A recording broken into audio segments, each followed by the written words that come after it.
I think that what we've seen is well, first of all, existing is on closings, not on contracts written. So it's really contracts written, I'll call it 3 months ago. So what we're seeing is really a response from what had been a spike in rates. Consumers' concern that prices have escalated to where there's fear that they might be the last one to buy or buy at the top of the market. So I think the market really was reacting to the volatility around the stock market, the political uncertainty, the global uncertainty. I think there's been a lot of confidence erosion in the marketplace, but we had been, prior to even the fourth quarter, which was really the year ended in housing with a big thud, we had been seeing sequentially, seasonally, month to month, weaker activity pretty much starting as early as last February. So the market felt like it was just in a slow, somewhat sluggish environment, and then just kind of accelerated into that really plummeting activity in the fourth quarter. How weak is housing? How do you answer that question? I would say that housing is actually really a tale of two markets. I think that the affordable segment of the market is healthy. There is demand in the market. I think there's a lot of elasticity around price. Builders that are offering incentives, they're seeing that consumers actually want to buy. I think the high end of the market we could talk about is more challenging, but on the affordable side, I'd say that there's a definite snapback we've seen early in January as rates have come down, and consumers want value. There is commentary, sort of weaker credits are out there. I think people are struggling with maybe too much leverage. I think the incremental buyer today is not the pristine credit that it was earlier in the cycle, but I'd say overall you've got strong economy, strong job growth. You obviously have increasing wages are all helpful, and you've got a constraint around inventory. Although we are seeing inventories rise, it's getting more competitive. Existing home inventories, as the data said today, were up 6% year over year. New home inventory, speculative inventory, is running up almost 20% year over year. And the builders are actually bringing on a lot more communities than we've seen in quite a period of time of, let's say, 2 years. It's finally growing again. So I think there's more competition, and people are just more apprehensive, but you still have the backdrop of a very healthy housing market. Can you make a compelling case to own any of the builders here, though? We've been a little bit more cautious, and if it's, looking at stocks, really trying to be more a stock picker in housing, it feels like I'm now viewed to be a bear again, because unless I like them all, then I'm not bullish. But, we really want to buy the best-in-class companies, or those companies that are completely, we think, way oversold. I mean, you think about the best-in-class, we think Lennar is our top pick, and was trading at a pretty significant discount when compared to Pulte and Horton, the other large cap companies.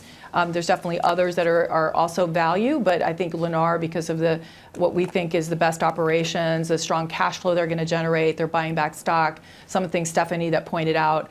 But you have companies like William Lyon, which is trading at 60 cents on the dollar, and it's acting as if we're in the Great Recession again, or thinking about a Taylor Morrison at 90% of book value. So I think there's a wide range on the continuum, but I think that you can buy a few builders, but I think you want to also be hedged. And we have other stocks that we're more negative on with sell ratings. So we're really trying to be selective and think about it like any portfolio manager would, where you want to mitigate risk in what could be a very tough environment for the housing market with respect to profitability.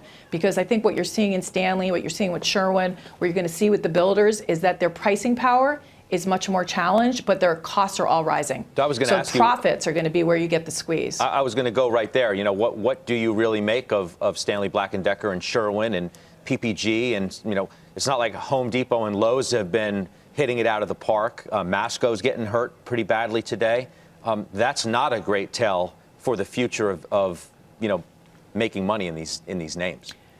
Well, I think, everything's attractive at a certain valuation level. And when you think about Stanley Works or Sherwin-Williams, great companies, strong cash flow, all the things that Stephanie pointed out, I think that you have to ask yourself, is it fully priced? So when we look at Sherwin and we look at Stanley, we're kind of telling ourselves, which we're now neutral on, we just say, look, there's a lot of great things about the companies, but we just can't find value here. I think if you look at Masco, we look at Fortune Brands, companies we are recommending where they're trading at a pretty substantial discount to the market, and we've reduced our earnings expectations. We're actually down relative to consensus for 19. In some cases, we're double digit below consensus.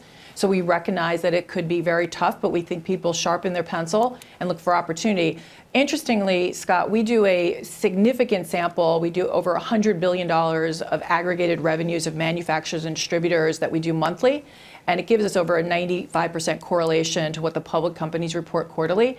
And what we see right now is home improvement actually was down -1% for the month of December, which was actually very, very negative from our perspective after doing mid-single digit growth for most of the year. So I think what you're seeing is Stanley up 6% as an industrial company more exposed to a diversified end market is actually outperforming what we're seeing in home improvement and new construction where they have less exposure. So you also want to tell yourself, okay, the new housing market is where the challenges are going to be the greatest. I think home improvement, actually over 90% of people or home improvement dollars are actually explained by people that don't move. So as long as home prices continue to go up and people don't lose confidence in the value of their homes, people will spend money on their homes, especially when their lifestyles are changing and their young kids are aging or their kids are moving out. So there's a lot of positives that we can't ignore. Good companies that have strong cash flow, that have the ability to buy back stock and have attractive end markets, but it's not going to be easy. And that's why any pullbacks like these create opportunities.